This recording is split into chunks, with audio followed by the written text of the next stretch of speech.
Sweet. All right. Hey, I'm Dan. I'm a professor at UCSD. I work on security broadly, so I work kind of like using all kinds of techniques, usually programming language techniques, verification techniques, to build secure systems. So like we've done stuff like build type-paste sandboxing frameworks that are used in Firefox, a bunch of program analysis tools that are used by Brave to like remove ads, and like real-world stuff kind of in the guts. And I guess I'm in this section because I'm a hipster and not because I do anything ZK. That's way too fancy for where I'm at. I'm also a co-founder of Cubist, where we work on key management, and in particular on a hardware-based key management system.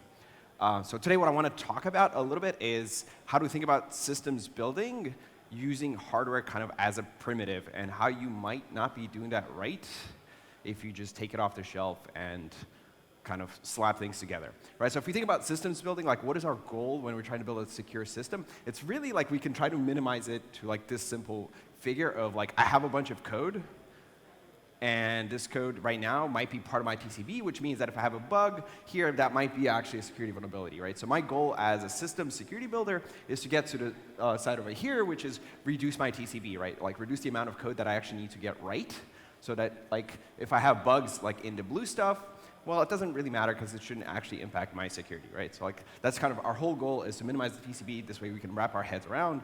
And realistically, we're going to have bugs even when we use verification tools. If we minimize things, we can actually start reasoning about things. OK, so what's in your TCB? A lot of things, but at the very least, hardware. And we can get into like the whole thing of like running 7 different parties with different hardware, but I don't really want to get into that. That gets into like weird hipster things. Hardware is basically in your TCB, whether you like it or not, or whether you admit to yourself that that's actually the truth, right? So for example, like one thing that we trust is that like CPU instructions like add, multiply, subtract, that they're actually adding, subtracting, multiplying, right? That they're actually correct. And in the case of crypto, we kind of care that they're constant time, right? Like we care that like your add doesn't take a variable amount of time depending on the operands that you feed to add, right? If it does, it kind of is leaking your secrets because you're implementing crypto in software. We also care that like the MMU, right, like the address translator, is actually doing the right thing. If it's not translating addresses correctly, lots of bad things happen, right? Like whole systems break apart if these things are wrong. And like if we go into like fancier hardware like HSMs, hardware security modules, right? Like we kind of depend on their implementations being correct and also being constant time, right? Like if my encryption function doesn't actually encrypt correctly, that's pretty bad. If it's taken a variable amount of time, depending on the value, it's probably leaking my secret. OK, so we trust those things, but the cool part is like, OK, if we are willing to admit that we trust this, then we can build a bunch of secure systems on top, right? So like one thing we can build on top of modern CPUs, assuming or like actually checking that these things run in constant time and that they're correct, is we can actually like build software crypto, and crypto in the real sense, right? We can also, on top of MMUs, we can build things like the OS process abstraction, or we can build virtual machines, right? These things help us then build large secure systems because they're a good primitive on top of which we can build, little sandboxes. And on top of HSMs, we can build, PKI, and we can build things like key management systems, right? Like if these things are true that we say here, then we can build all kinds of other things on top. OK, so what I want to talk about in this talk is that, like, no, maybe not like all that stuff is true, right? So like, not all hardware, in particular, not all hardware security modules that give you some like notion of an isolation boundary is actually doing that correctly, right? So not all hardware is actually secure hardware. And even if you do have secure hardware, how you use it really matters, right? This is a primitive, so if you don't use it correctly, you're likely not getting the security benefits that you think you are. You might even be making your system less secure and hitting the state of like delusion that you're getting something meaningful. And then I'm going to very briefly touch on design principles, like how do we actually build secure systems if we have reasonable secure hardware. OK, what I want to look at throughout the talk is a secure signer for Ethereum, right? So in this world, I have my like execution client, validator client, and I have some remote signer that this thing talks to that actually signs validation messages every couple minutes. And I wanted to think about how do we build a secure signer using secure hardware. And what we're going to assume is like the attacker model is kind of like all over the place, but in particular, like the attacker can interface with our signer directly by essentially exploiting some bug in Prism, Lighthouse, pick your favorite tool. OK, so what's our goal for Designer if we think about secure systems building and TCBs more generally, right? Well, we want this thing to actually work, right? So we need it to generate BLS keys, and we need for it to actually sign ETH2 validation messages. And we want some properties on the security side. In particular, we want to make sure that the keys that this thing handles are like protected, even if the machine where the signer runs is actually compromised and under attacker control. In practice, we actually want quite a few more things, right? We want to make sure that like you can't sign slashable messages. You might want to actually have some notion of access control so that only the right user can talk to this thing. But we're going to ignore this and just look at a simple model in this particular case. OK, and this subsumes the attacker model where we just compromise the node machine. OK, in the ideal world, what does this look like? Well, it looks something like an HSM, right? So we generate keys and we sign in hardware. And this thing is physically isolated from the rest of your infrastructure, which means it's isolated from the attacker. It doesn't quite work in practice because HSMs are slow, both throughput and latency, and we don't really have support for BLS. And even if we did, we probably don't want to use HSMs like signing functionality because, well, HSMs are great at certain things, not amazing at other things. But it does have a nice idea of a small TCB. So OK, what can we do? Well, one idea that is weirdly popular but shouldn't be is to just use SGX. Right? So the SGX promise is that in the CPU mode, you have this notion of an enclave where this code is virtually isolated from the rest of your system. And your enclave memory is basically protected using crypto, right? So we're going to use encryption and authentication sometimes to ensure that like the rest of the system can't access this memory. The attacker model that SGX has is that the OS is malicious, right? So in this model, we have SGX, we have our keygen and signing running SGX, and then our OS is untrusted, right? So this sounds pretty good.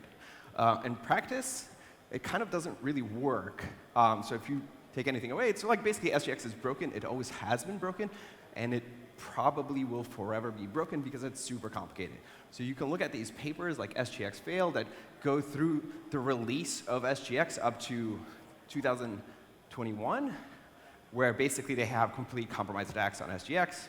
My postdoc, Daniel, had a recent attack downfall that again broke it for the nth time, and it's going to keep happening if I had to predict what some of our students are doing.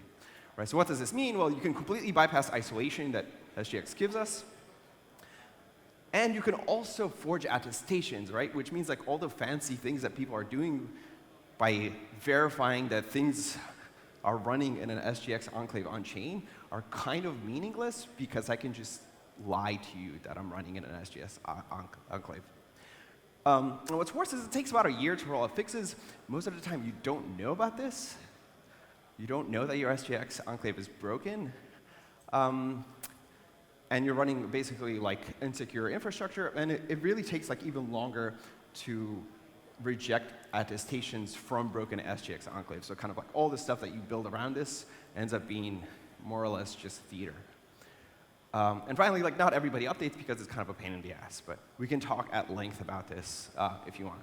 But we can kind of entertain maybe like a thought experiment. Like even if SGX wasn't broken, the reality is like the OS is actually in your TCB, right? So there's the OS is the thing that manages page tables. There's attacks like Copycat that lets you effectively recover the control flow of the program running inside SGX, namely our keygen and sign. We have CPU frequency scaling because this thing is super complicated. Again, leaks your secrets. So like the reality is that your TCB looks more like this. So the OS is really in your TCB. So that's cool. Let's think about this a little bit more. SGX is a little bit of a weird programming model.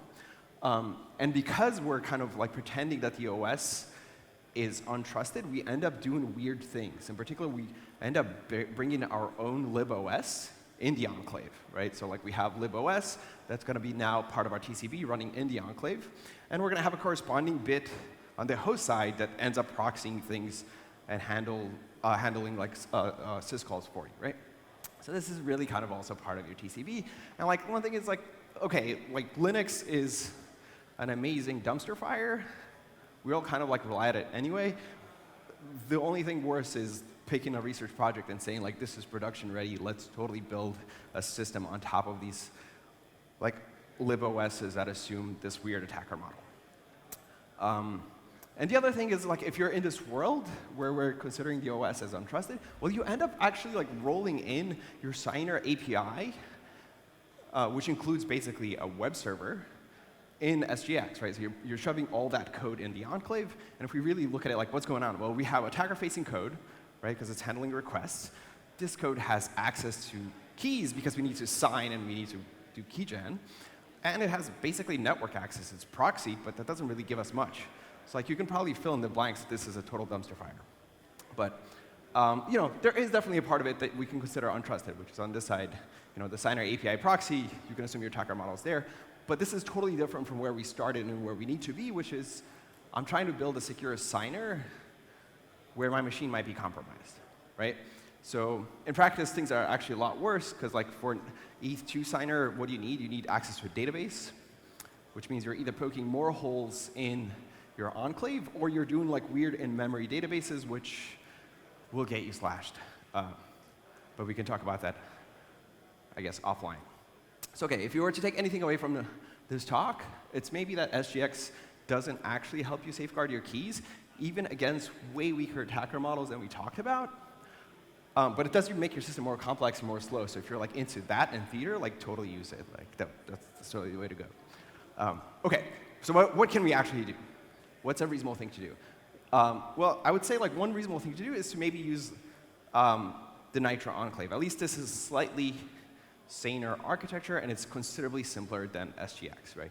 So the idea of the Nitro enclaves is it lets you run code in, again, an enclave, but this thing is actually physically isolated, right? So it's a separate core from the rest of your system, which means that attacks that we worry about, like side channel attacks, kind of like are much harder to carry out. And the way we enforce isolation is not using fancy crypto, but just using, again, physical memory isolation, using essentially a purpose-built hypervisor that can't do anything else other than manipulate page tables, right? So like, we've gotten pretty good at building simple systems like this.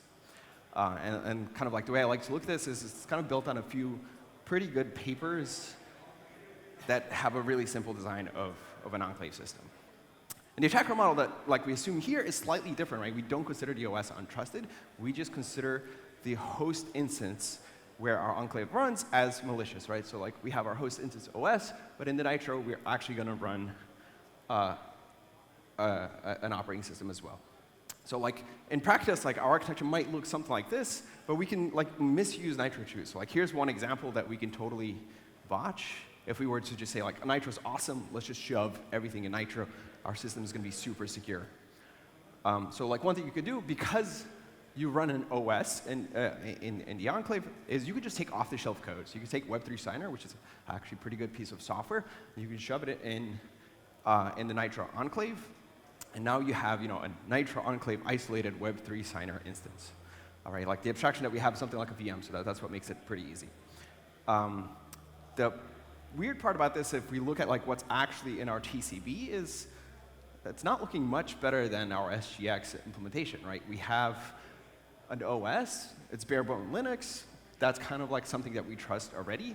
But we also have Web3 Signer, which pulls in JVM, it pulls in OpenSSL, it pulls in Log4j, it pulls in a bunch of other stuff, right? Like, this is like well-written software that does real things, so if you just put it in an enclave, it's going to keep doing those things, right? And in particular, it's still going to be attacker-facing because it's handling the request directly. It still has access to keys, can talk to the network. It's maybe not giving you what you want, right? I suppose this is slightly better than like the model than where we were before, because we don't have a weird experimental libOS in our enclave. So what should we actually do? Like, if we took some like principled approach, what might this look like?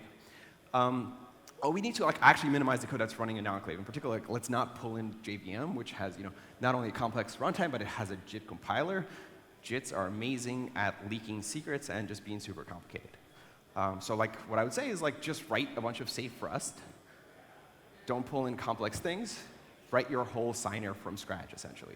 Which also means like, don't actually pull in an HTTP server, right? Like, you don't need to handle requests in the enclave. You can handle them outside and just expose a very, very narrow interface, right? It's like, minimizing the amount of code really matters because we're going to reduce what the attacker can do if they get in, but we can also minimize the interface to the enclave, right? So the interface matters, and often like we don't think about as much as like what's actually in the isolation boundary. So only tunnel well-typed messages for keygen for signing, which means that like I, as the attacker, when I compromise, let's say, your host OS or your signer API, which actually runs the web server, I can't really craft arbitrary messages. They have to be these well-typed things, which means that the likelihood and dimensions that I have to play with are much smaller. So if we think about like why this works, again, we're minimizing the attack surface by having these typed interfaces, and we're minimizing the likelihood that if you do actually compromise and send malicious messages, that like your attack control flow is limited, right? So if you just ran a bunch of C code in there, you'd be hosed, and you'd basically be relying on the interface to minimize the attacks. If you use something like Rust, the likelihood of doing like actual damage is pretty small. OK, so that's all I got, because 16 minutes is pretty short. But what I want to get at again is that like not all hardware is secure hardware. And in particular, SGX is broken so that if we use it for like serious things, we should really think about this. Like sometimes your system is probably more secure if you hadn't retrofitted it in this complex interface. Well, see, complex software. And if we do have secure hardware like the Nitro Enclave, how we use it really does matter, right? Like you can again be making your system less secure by not thinking about like what you're putting inside the enclave and the interface to this enclave. But there's ways to do it correctly. I don't think we have like an off-the-shelf recipe, but minimizing the amount of code, complexity of the code, and actually using safe code in the enclave is a pretty good start. Having a well-typed small interface to this thing is, again, a good start. So like, think about your attacker model and how you minimize the attack surface there. And I think the red means I'm over, so I will give your time back.